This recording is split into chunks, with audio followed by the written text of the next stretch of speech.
꼭지요. 구독, 좋아요, 알림 설정까지 모두 부탁드려요. 안녕하세요. 치킨스탁TV입니다. 이번에는 유니드라는 회사를 살펴보도록 하겠습니다. 이미 같이 투자한다는 분들 사이에서 여러 번 다뤄졌던 그런 회사입니다. 1980년 설립된 한국카리화학이 95년도에 사명을 유니드로 변경을 했고 2004년도에 유가증권시장 코스피에 상장을 했습니다. 이 회사는 화학제품, 보드, 발전, 기타 이런 것들을 하는데 국내에서는 울산에서 화학을 하고 있고요. 군산에서는 보드를 만듭니다. 그리고 중국에서는 강소성, 사천성 이런 데서 사업을 하고 있죠. 원래 회사가 인천에 있었는데요. 16년도에 하나케미컬 쪽에서 공장을 샀어요. 울산 공장으로 이전을 했습니다. 그래서 이때 인천 공장이 위치했던 인천 하익동 부지의 재평가에 대해서 시장에서 열심히 또 떠들던 그런 시점도 있었습니다.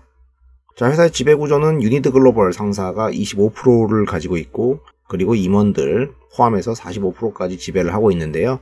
이 유니드 글로벌 상사 같은 경우에는 이화영 회장이 갖고 있고 장남이 있습니다.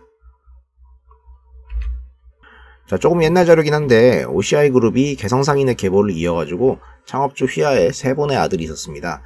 첫째 OCI, 둘째 삼광글라스, 셋째 유니드 이랬던 거고요. 3세 후계를 이어가고 있기 때문에 지금은 서로 갈라져서 집은 제갈 길을 가고 있습니다. 자, 그러면 사업의 내용을 보도록 하겠습니다.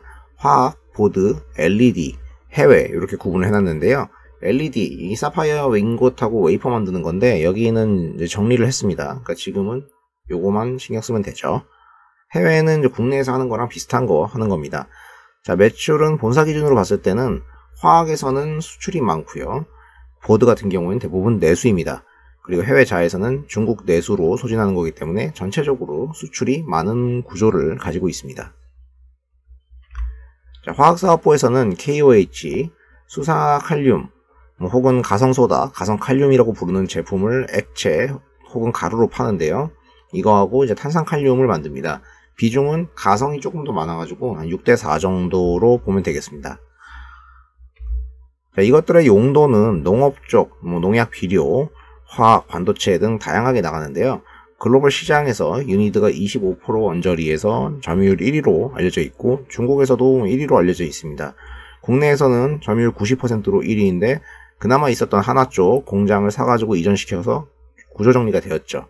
그래서 이제 시장 점유율부터 좀 좋아하시는 분들이 제법 있게 되는 그런 아이템입니다. 자, 앞서 말한 대로 다양한 수요처를 가지고 있는데 이 농업을 제외하면은 뭐가 메인이다 이렇게 딱히 말하기 어려울 정도로 분산이 잘 돼 있고 새로운 용도들로 수요가 증가하고 있는 이런 것들이 있기 때문에 안정감을 받을 수 있다는 그런 부분도 있습니다.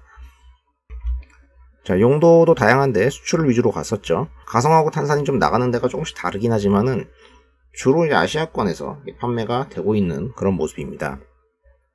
그리고 보실 것은 제조 공정인데요. 이게 중요합니다. 이 염화칼륨을 가져다가 전기분해 공정을 거치면은 액화가성칼륨이 되고 요거를 고체로 만들든가 탄산칼륨으로 가공시킬 수가 있는 겁니다. 그러니까 얘는 이제 C고요. 그러니까 얘는 P가 되는 거죠. 그리고 이 분해 공정에서 염소가 나오는데요. 이 독극물이죠. 요거를 에틸렌하고 합쳐가지고 PVC 제조를 하는데 쓴다는 거고 이 PVC는 건자재 메인과 필름 생산에 들어가죠. 이 염소가 옛날에는 골칫거리였습니다. 그 인천에 있을 때는 딱히 수요처도 없고 팔라고 하면은 동남아 같은 데 보내야 돼가지고 수출 비용이 더 들어가는 구조여서 연간 적자가 꽤 나던 아이템인데 이거를 인천에서 이사해 올 때 자기들 설비가 일부 폐쇄가 되면서 자체 조절이 됐고요. 예전에 제가 말했던 것 같은데 하나가 공정성 염소를 쓰죠. 그래서 그쪽에서 사가지고 가는 부분 같은 게 있기 때문에 예전보다는 득이 되는 부분이 있습니다. 자, 다음 목재사업부입니다. MDF, LPM, 마루 이런 것들을 합니다. 비교적 최근에 올곧다라고 해가지고 마루 브랜드를 해보려고 하긴 하는데 주로 하는 거는 이 MDF죠. 이 미디엄 덴시티 파이버 보드 중밀도 섬유판인데 가구, 인테리어, 내장재들로 들어가게 되는데 대개는 가구에서 나가게 된다. 자, 원목을 가지고 와서 박피우 해섬 잘게 부순 다음에 쫙 눌러가지고 이렇게 보드 형태로 뽑아내게 되면은 성형이 되고 그걸 잘라다 파는 거죠. 그러니까 목재 가격이나 이런 거와의 연동성을 살펴봐야겠죠. 자, 시장 점유율은 국내에서 24% 정도 됩니다. 계속 이 정도 선으로 이렇게 가고 있고요. 동아기업하고 둘이서 투탑으로 비슷하게 하고 있습니다. 단연간의 실적 추이를 보겠습니다. 매출이 조금씩은 이렇게 성장을 하는 그런 모습이었습니다. 예전에는 한 7천억에서 8천억 정도 매출을 하고 영업이익은 500억에서 800억 정도 사이를 왔다 갔다 했었는데요. 거의 균등한 레벨로 나오고 있었죠. 그 시장 점유율이나 전방을 봤을 때는 구조상 이익은 안정적으로 잘 낼 것 같은 아이템이었지 않습니까? 근데 21년부터 무슨 일이 있었는지 매출액이 이제 1조가 넘게 되었고요. 영업이익은 1600억을 달성했습니다. 그리고 22년도에도 괜찮을 것으로 일단 컨센서스는 잡혀 있습니다. 자, 일단 재무구조부터 보겠습니다. 회사가 보유하고 있는 현금성 자산의 합이 대략 3천억 남짓, 그리고 이자 발생 부채가 대략 2천억 정도, 빼주면은 1천억 정도가 남죠. 거기에다가 매출 채권 및 기타 채권, 유형자산, 투자부동산 이런 거 다 합하면은 재무 여력은 충분하다고 보여집니다. 21년도에 실적이 잘 나왔던 부분을 알고 싶으면은 부문별로 이익률을 계산해 봐야겠죠. 이렇게 보면은 화학은 원래 하던 만큼 그냥 하고 있었는데 조금씩 올라오고 있었고, 가공 목재가 몇 년간 안 좋았던 게 이렇게 다시 올라오면서 확 튀었습니다. 이런 영향이 있고, 해외 자회사 쪽에서도 계속해서 좋아지는 모습이 있습니다. 이런 것들이 총체적으로 합쳐진 결과물이 실적의 개선일 겁니다. 자, 따라서 전체적으로 봤을 때는 매출과 영업이익이 같이 좋아졌고요. 주가도 이에 따라서 같이 올라간 걸로 보이니까 설명이 되는 거고요. 이제 컨센서스만큼 향후 더 실적이 올라갈 수 있는가, 이게 투자 포인트가 되겠죠. 그거를 분석을 해야 됩니다. 자, 회사의 밸류에이션 레벨은 워낙 낮습니다. 과거에 이익이 고만고만하던 시절에도 POR 기준으로 6배 좀 나왔고, 8배 나오거나 10배까지도 튀었던 적이 있는데, 지금은 3, 4배 정도여서 싸게 느껴지는 부분이 있어서 그게 지속되는 건지를 봐야 될 것이고, 그렇다면 매년 수준일 때 봐도 단순히 봤을 때도 업사이드가 조금 있는 거잖아요.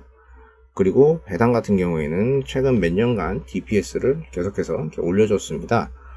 그러면 배당 수익률은 1.5에서 2% 정도밖에 안 나오지만 22년에도 이게 1,700원일까? 요거에 대해서는 단순히 봐더라도 300원 더 올려가지고 2,000원 정도 받겠다 싶을 수도 있고, 좀 더 올라갈 수도 있고, 배당 성향 같은 경우에는 과거 대비 오히려 떨어져 있는 상태이기 때문에 이게 정상 수준으로 올라온다고 치면은 확률은 낮겠지만 배당을 많이 받을 여지도 있는 것이죠. 자, 여기까지 유니드에 대해서 간단하게 회사 내용을 짚어봤습니다. 주가가 이 시절에 제법 올라와 있지만은 증이익도 이때였고 시장도 좋았으니까 그런 영향을 받았겠죠. 밸류는 여전히 싸거나 적정하다. 이 긴 횡보 혹은 저평가의 시절은 끝난 부분이 있다면은 향후 재상승의 여지에 대해서는 다음 영상에서 보다 자세히 다뤄보도록 하겠습니다.